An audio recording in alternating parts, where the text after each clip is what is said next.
why it's so hard to listen to women. Everything a woman wants out of man, it's her standard. Everything a man wants a woman, it's his insecurities. Cupid, what you think about that? He gaslighting us or no? No, that's true. It's true. Damn. Yeah, but I mean, it's true though. If you pay attention to the way women frame things that they say when they say it versus when men say it, is typically from a point of what's beneficial or advantageous to the women. They're biased towards themselves. This is our standards. This is our preferences.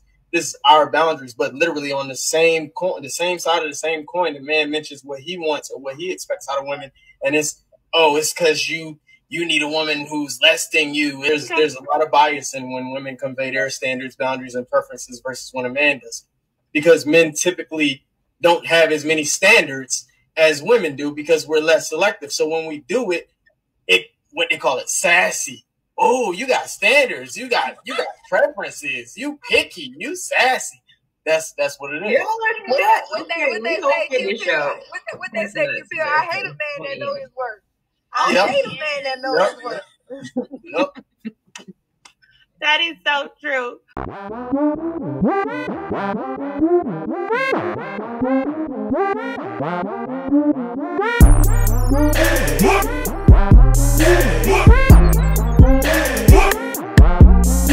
Yeah, you notice how they were all chuckling after he said that, right?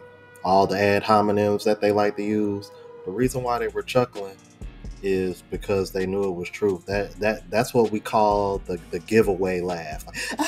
Like, yeah, because y'all know it's true, and rather than just acknowledging and admitting it, they want to try to laugh it off so that way their feelings are being coddled and not being hurt.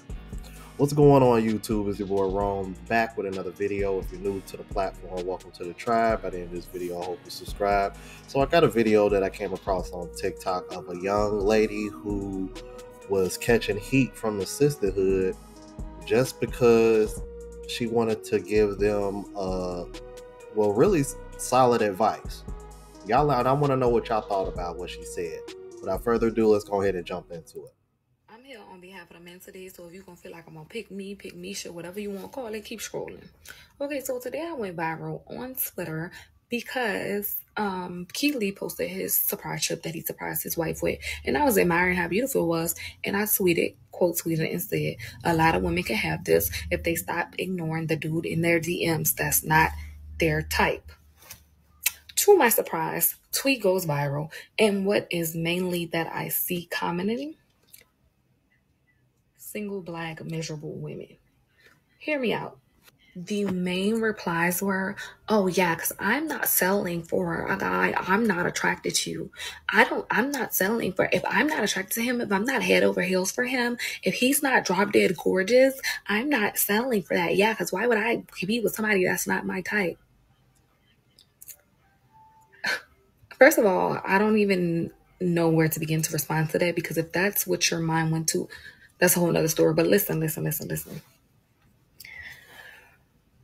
These are the main women that will say, oh, men always downgrade. Oh, he left me for this girl. Girl, look at her. She don't even look better than me. She don't even look. Baby girl, you 30, 40, late 20s, still trying to date solely based off of looks. First of all, at this time where you got a lot of DL men, you shouldn't want a man that's drop dead gorgeous. Let's be honest, unless you're willing and knowing that you are sharing him 3-to-1 ratio. Let's start. I'm not saying you got to go out there and get the ugliest guy on the market, but there are nice looking guys that you overlook and overpass every single day. I've been guilty of it. All women are guilty of it. And that's probably 9 times out of 10, the guy that's going to give you the princess treatment that you're looking for. I'm not wasting my time with somebody, but you'll waste your time with your type. You lose. I'm not judging, especially if you're younger, 25 younger. I'm definitely not judging y'all because I done been there, done there. But I feel like the older you get, you're supposed to get wiser. But you women are not getting wiser, and I see why the men are running laps around you, because you're still thinking, oh, looks. Baby girl, that ain't it. That ain't it. He ain't gonna date you just solely just based off of your looks. So you need to up the score. Be blessed. Now, when I came across this clip, I was like, damn, where do I start? First of all, we say this all the time in this space, man. Find you a solid 6 or 7 that can cook and clean. That's been a saying that's been going around these male spaces for a while. 8s, 9s, and 10s tend to be useless because they never had to be useful. That's why the women that you see doing the most complaining are the IG models, the OnlyFans models, like those and influencers. Those are the women that you see complaining the most, and the reason why is because they never had to really be useful in order to keep a man. That's why all of them complaining about men, because they can get men left and right, but they can't stay with one. I think part of that also has to do with them getting so much attention that they can't keep their attention on one man. But here's the thing that really bothered me about this. These are the same kind of women that'll sit over here and shame childless men for not wanting to be with baby mamas. Bruh. And single mothers. These are the same women that'll shame passport bros for being mediocre. But then when these brothers go to other countries and get treated better by women, y'all shame them. So I found it a bit weird that y'all came down so hard on this sister when what she was saying was actually true.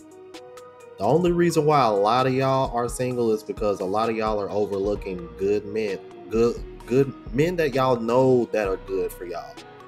That's the funny thing, because women brag about intuition so much, but when it comes to knowing the difference between a man that's good for you versus your type, and you keep running through your type and can't seem to keep one, all of a sudden y'all don't know how to do the math.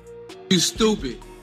So shout out to Shorty for saying what she said, and she stood on that too, and I agree with her. And for real, in some cases that works the other way around too.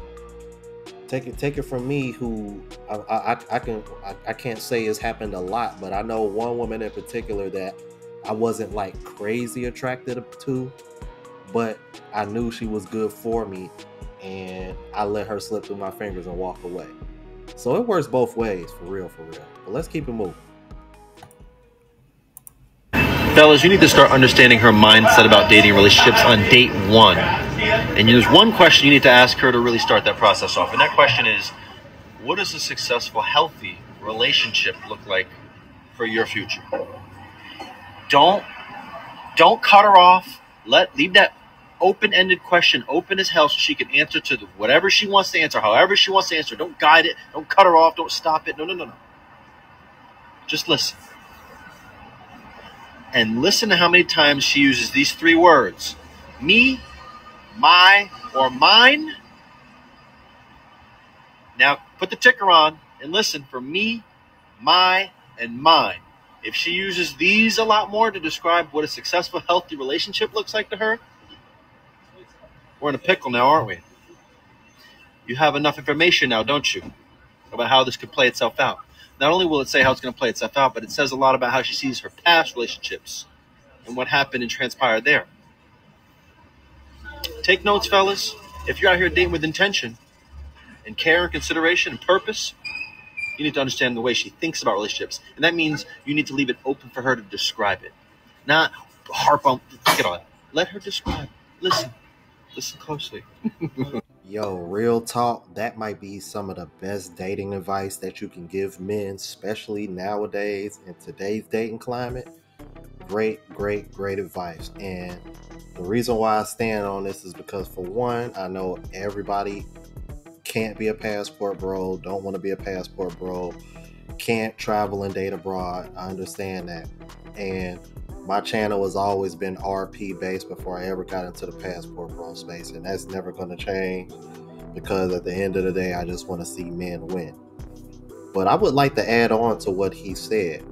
Not only should you look out for those particular words and keep a ticker on them, also pay attention for her using words like we and our.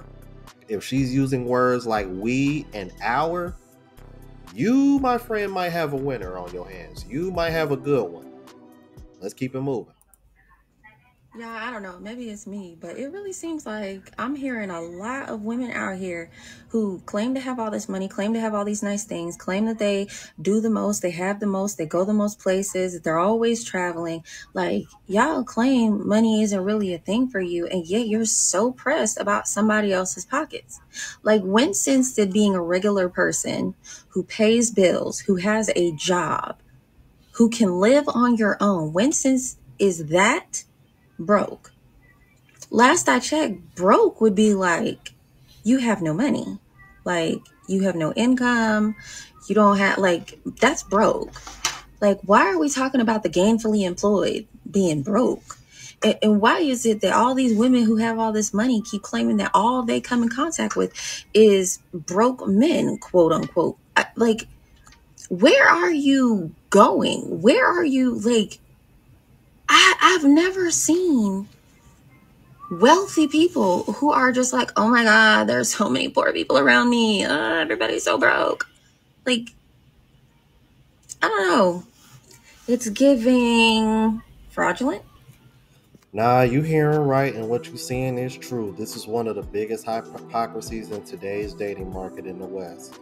To be honest with you, I've really just come to the conclusion that these women are either broke or they're going broke, trying to keep up with the Joneses and trying to give off that they're living a certain type of lifestyle, and they're getting tired of spending their own money, so they would rather spend another man's money so that way they can give off the impression that they're living that kind of lifestyle. That's what I've come to the conclusion of, to be honest with you, because it doesn't make sense for a woman to sit over here and claim she got all this money, but you want to sit over here and pocket watch another man, only to find out that man ain't gonna give a damn about your money if you expecting him to spend his and not spend yours. Once again, hypocrisy. Let's keep it moving. But wouldn't you rather want a female want to be with you because they want to, because they love you, and they don't need you? They can get up and leave your whenever. question is flawed, and I'll tell you why. The problem is that whenever women only want you, they're not going to do what's required to keep you. Does that make sense? I think that you can fulfill their necessities in other ways, but I'm just saying a lot of what you're saying, oh, he has the money, he has this. Well, what if I come to the table with just as much? For a relationship to work, the woman needs the man. Like, whenever girls have this boss mentality that you kind of have where it's like, I just want a man, but it's not a necessity, what ends up happening is you think the grass is greener on the other side, you think you could find a better guy, you think I can do better, etc. And what ends up happening when women have options is they turn out to make really bad decisions, and they'll go ahead and get with a guy that's very attractive. They'll go ahead and get with a guy that has money, or they'll go ahead and get with a guy that they think is a better deal or whatever, because they're like, I deserve more, because they make their own money and they base their value off their money. And what they don't realize is he's going to do the same shit the other guy did. And women really don't behave, and they're not in line when they only want you. They need you for it to actually work. But I think more so too, what you have to realize is that guys and girls look for completely separate things.